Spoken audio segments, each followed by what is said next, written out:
spectrum. One universal truth right now is that Gavin Newsom has learned exactly how to troll Trump and Fox News, and nothing better encapsulates that reality than this moment right here. Congressman Greg Abbott, who is in a wheelchair, and Newsom says he rolled over for Trump. That's almost as bad as Jasmine Crockett calling him Governor Hot Wheels. You know, we asked for a statement, and Newsom's office said something flippant like, you know, oh, you're so woke, he'll get over it. Abbott will get over it. Your response to that? Here's why this is amazing. Fox and Republicans love to have it both ways. They love to brag about how they've got thick skin, how they can dish out comedy, how they're not like those sensitive libs who are so easily offended. But the second that it's given back to them, they run over to Fox and fire up the manufactured outrage machine. Like, I'm sorry, but when you're the party that collectively exists inside of the colon of this guy, you surrender your right to whine about people being mean. Written by a nice reporter. Now the poor guy, you got to see this guy. Oh, I don't know what I said. I don't remember. He's going like, I don't remember. Oh, maybe that's what I said. That reporter he is talking about is Serge Kovaleski. As you can see right there, he suffers from a chronic condition that impairs movement of his arms. And he posted, Congresswoman Jasmine Crockett is a low, very, all three exclamation points there, all caps, IQ individual, much in the mold of the AOC plus 3 gang of country-destroying morons, only slightly dumber. You know, AOC, look, I think she's very nice, but she's very low IQ, and we really don't need low IQ. Between her and Crockett, we're going to give them both an IQ test to see who comes out best. You know, she gets out and she starts asking me all sorts of ridiculous questions, and, you know, you could see there was blood coming out of her eyes, blood coming out of her wherever. I moved on her, actually. You know, she was down in Palm Beach. I moved on her, and I failed. I'll admit it. Whoa. I did try and she was married. That's huge news. Yeah, that's her, with the gold. I gotta use some Tic Tacs just in case I start kissing her. You know, I'm automatically attracted to beautiful. I just start kissing them. It's like a magnet. Just, I don't even wait. And when you're a star, they let you do it. You can do anything. Whatever you want. Grab them by the you can do anything.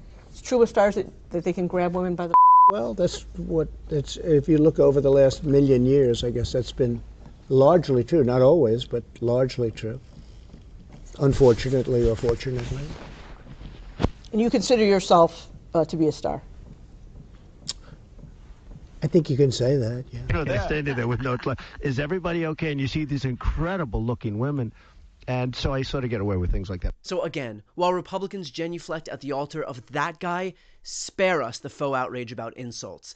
But more important is Newsom's office's response to accusations of discrimination. Quote, no, but how woke of you to ask. I'm sorry Greg's feelings were hurt. Poor guy. Hope he recovers. Here's what I would immodestly suggest that we learn as Democrats. Do not validate Republicans' bad faith attacks. We don't have to pretend that they're on the level, because they're not. Classified information leaking is a national security issue when it's Hillary Clinton, and not an issue at all when it's Pete Hegseth and Mike Waltz. Democratic Supreme Court justices can't be considered during an election year, but Republican justices can be confirmed while voters are literally casting their ballots. They are not on the level, and they know it, but they rely on the fact that the Democrats are never willing to fight back, which is why we absolutely must right now. The redistricting fight in California is the culmination of decades of this fight coming to a head. Democrats have sat idly by while the Republicans have rigged the rules of the game in their favor. We create independent redistricting commissions in New York and California, while the Republicans rig the everlasting hell out of Florida and Texas. We've watched as they gerrymandered North Carolina, Wisconsin, Utah, Texas, Florida, Georgia, Ohio, and so many more. We've watched as they've passed voter suppression laws and eliminated Voting Rights Act mandated opportunity districts in states across the country. They are as anti-democracy as it gets. That ends now. California is going to bring the question of new mid-cycle maps to the voters of this state on November 4th. That's just 10 weeks from now. Unlike in Texas, the voters here are going to have a say in whether the maps get changed, which will serve as a means to neuter the power grab happening in Texas, Missouri, Indiana, and Florida at the hands of the GOP. And it's going to be temporary here. But here's the deal. Republicans know that if this gets passed, all of their work rigging the rules of the game will be for naught. So they're going all in California to prevent this referendum from passing on November 4th. We have to fight back in 2 ways.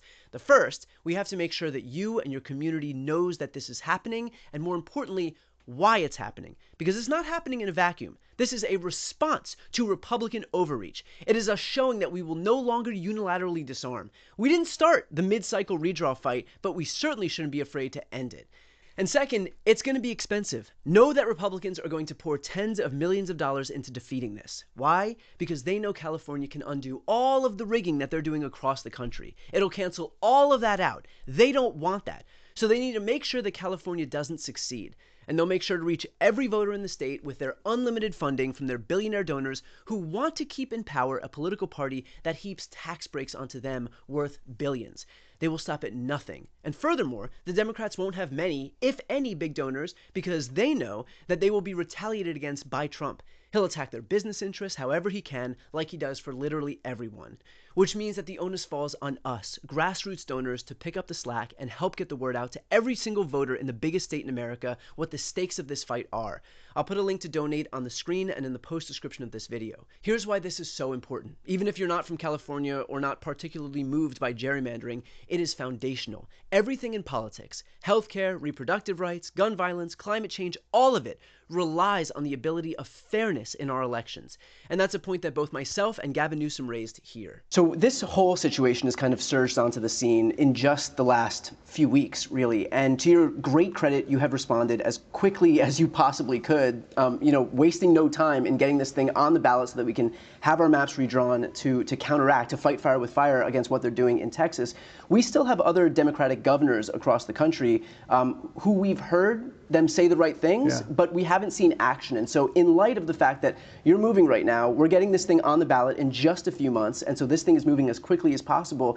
What's your message to these other governors across the country who represent states that could also serve as weapons to counteract what the Republicans are doing, who haven't made any moves yet, any concrete moves yet to do something? Well, gratitude to Kathy Hochul, gratitude to J.B. Pritzker for recognizing the urgency of the moment, for hosting the Texas delegation. Deep gratitude to the Texas delegation for raising the awareness and the stakes that put a lot of wind in our sail, that gave us the ability to make the case to our legislature. But now it's time to act. Now it's time to take it to the next step. And it's not just those two that have already demonstrated a commitment on this. It's many other states. There are a lot of other blue states out there. Let's go. This is it. There's no dress rehearsal. This guy is going after any institution that cultivates independent thought. He's rewriting history in real time at the Smithsonian.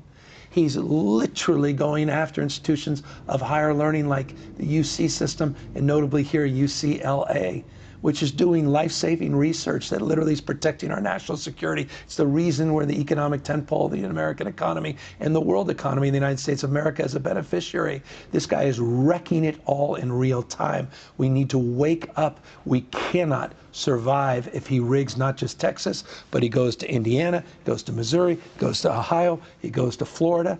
We have to have other governors of like mind, and there are many, to now do something, not just say something. Right. I think that the main point here is if you stand for any democratic ideal, all of it relies on having a functioning democracy. So if you're a governor or a state legislator in another state and you claim to want to combat climate change or expand health care or protect women's reproductive rights or make unions stronger or whatever it is, protect kids in schools from guns, whatever it may be, all of that relies on being able to survive in a functional democracy, to have the opportunity to be elected in the first place. And so if the House is rigged, if they're able to scientifically engineer maps so that Democrats are precluded from ever having the opportunity to win, none of it matters. And so we can defend, we can claim that we want to stand for something. We can, beat our chests about, standing up for our values. But if we can't do it, if there's no practical way, if there's no method to actually be in power, then none of that matters. And so this is the whole ballgame right here. God bless you. We're about to celebrate the 250th anniversary of our founding fathers. Co-equal branches of government, popular sovereignty, rule of law. You're spot on. Everything you just said is spot on. This is it. And at what point, there's literally no more evidence than you need than the evidence that has been submitted in the first 6.5, 7 months of the Trump administration. And you think this is going to get better? You think if we just say, well, Mr. Trump, it's fine. We know it's a race to the bottom. You may call upon those other states. Can you just do 5 and California will stand down? God damn it, enough. Democrats, stop being weak. Step up. These guys have been dominating the narrative. They have been defining the terms of the debate. It's time to get on our off our heels, onto our front toes. It's time to do just that. Dominate the narrative, flood the zone, and surround sound. It's time for us to all band together. So again, the stakes could not be higher for all of us. If you'd like to help get the word out, please follow the link in the post description and do your part to fight back. We don't often fight, so when we do, we all have a vested interest in making sure that we win.